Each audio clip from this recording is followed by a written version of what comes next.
if you want more games to play, we have some we can bring to your attention because our next guest created a game. It's adorable and a little bit disturbing called Do Animals Dream? Question mark included. So developers are Blackbane Productions, and they bring you, the players in Twitch chat right now, on this mysterious adventure, okay, on an island, talking animals as you try to make your way home. But talking to the animals kind of brings you sidetracked to a different discussion with a little existential dread, that kind of stuff we love to deal with, especially during COVID hours. And there's a trailer, so you can experience it right now. Take a look.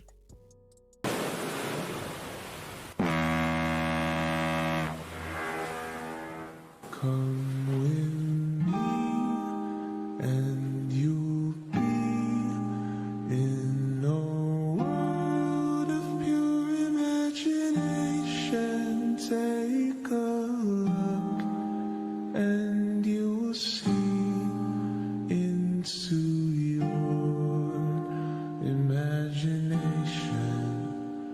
We'll begin with a spin. Traveling in the world of my creation, what we'll see will defy explanation. Come with me, and you'll be in a world of pure imagination. Take a look, and you.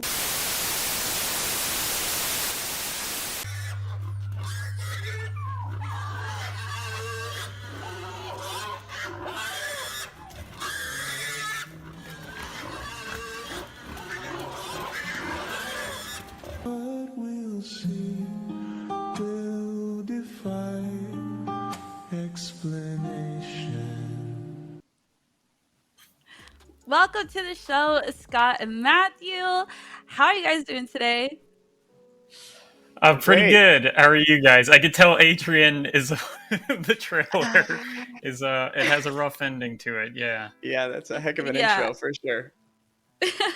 Every time. Taylor gets me every time. Yeah, I was like vibing, and then once again, just caught off guard. Even though I've seen it like literally yesterday, I don't know why I'm perplexed.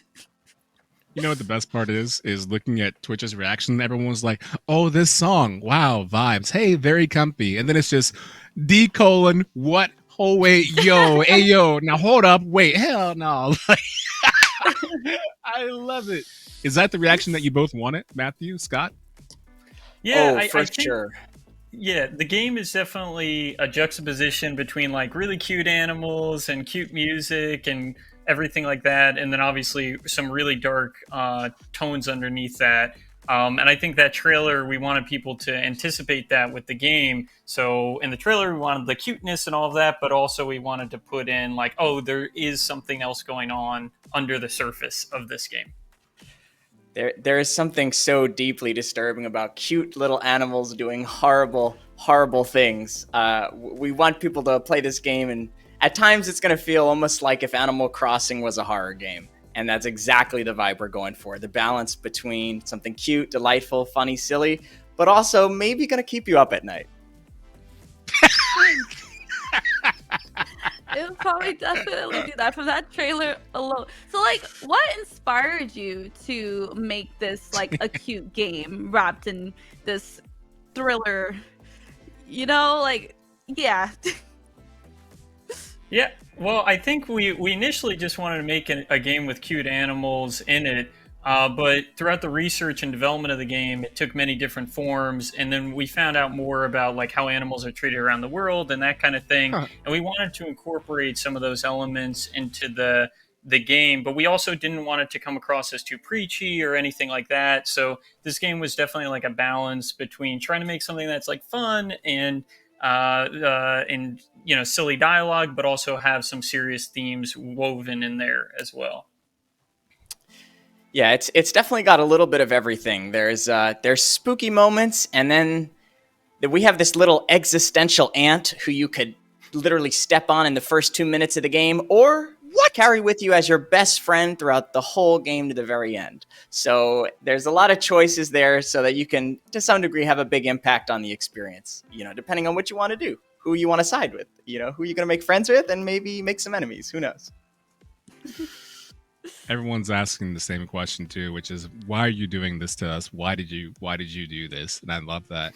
And I love the fact that you gave the option ahead of time that you could have the ant join you or step on it. Like, I love any time a game gives me the option to do something like that, and I worry about consequences. Ever since Chrono Trigger, my first response is, if I do this, how does this affect me later on? Even the whole sequence with wallowing in the mud with the pig. Like, if I keep wallowing for 2 hours, is something going to happen? So how often would you say those chances appear in the game, Matthew?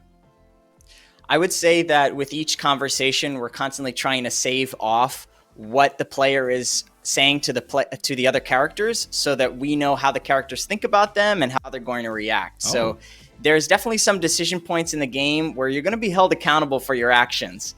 And we're hoping that that is going to be a little bit of a parallel to a social message of the choices people make in their everyday lives, whether it comes to your diet or, living sustainably, what have you. We feel like the game is one of the best ways to engage those difficult topics in a fun and memorable way.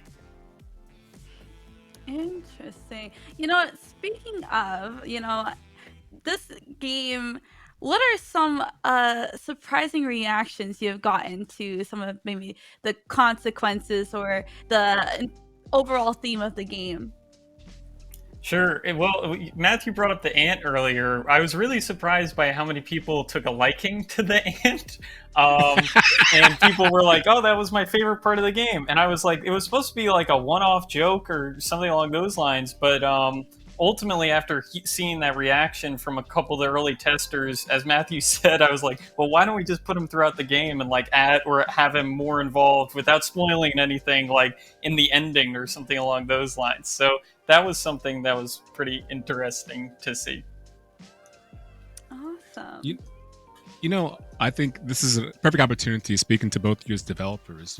We mentioned yesterday, we're open here, right? So yesterday we had rehearsal, and one of the things that you mentioned is that you love going into streams and kind of watching people play the game and see the decisions that they make. And I know a lot of developers who love doing that. They love coming into communities and watching and saying, ooh, didn't think they would do that, right? So as developers, are there certain things that you really, really hope players look to or head towards that maybe they normally don't get a chance to experience that you really, really hope they do?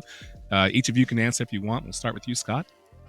Sure. So there are multiple endings to Do Animals Dream. So I really love when somebody plays the game and then they're like, oh, wait, what would have happened if I spoke to, it's a little bit of a spoiler, but there's like a crazy monkey in the game. And hopefully they go back and they experience that ending as well. Because we try to put in a lot of different ideas into the game, a lot of different perspectives into it. So it's always, my hope that people get to see all the different things that we put in there and all the different endings. Yeah, Makes sense. I've always been a fan of games where you do have branching dialogue and you get to make choices. But the frustrating part is I'm constantly wanting to go back to those moments and see what would have happened if I had chosen something different or played the game with maybe an evil run or a pacifist run or something like that. So that was definitely at the core of development for us. And we made the game so that when you finish the first run of the game, if you want to do a second, the New Game Plus, you could instantly dive right in to the center of the story and jump into those meaningful decisions without having to spend any time in the intro if you don't want to. So that's definitely cool. helped people, That's cool. explore the different options and help speedrunners as well. Nice. That's a good thought to include in the game, because usually I love playing story choice games too. So having that option to kind of put you into where the good stuff starts to happen and where it really matters, that helps a lot. That's facts. And as a company, Black Vein Productions, I've been told, rumor, that this is not your first dive into existential crises or nightmares. Can you tell me about that a little bit?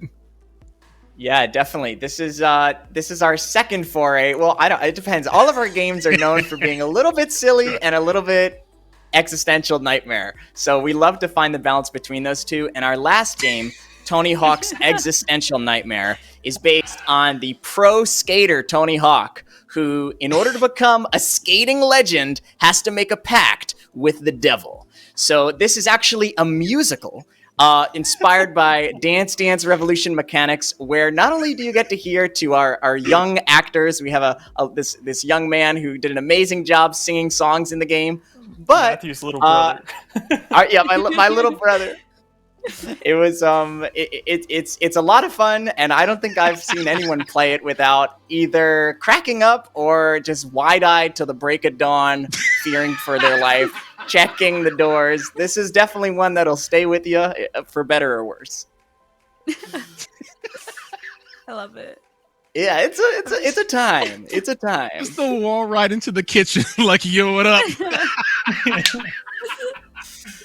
That's Oh my awesome. gosh. Listen, I have to wonder, with that being your previous game, is there anything from that game that you were like, ooh, you know what? That worked out so well. We have to put it in this game as well. Obviously, the skateboard's not there. But is there anything else from that game that you were like, you know what? Besides the existential crisis, what else can we include in this game? I think, you gotta have fun with it, and you gotta put silliness into your game somewhere, and I think that people appreciate that. Like with Tony Hawk, we did not take ourselves very seriously at all. And I think when you're tackling like maybe a more serious subject matter with Do Animals Dream and animal welfare, still keeping a little bit of that silliness and a little bit of that not taking yourself so seriously, super important, and something that I tried to take from Tony Hawk's Existential Nightmare. Nice. I And like you know that. what? Speaking about animal welfare, like, why are you guys specifically interested in animal welfare for this game, and like, what got you into it?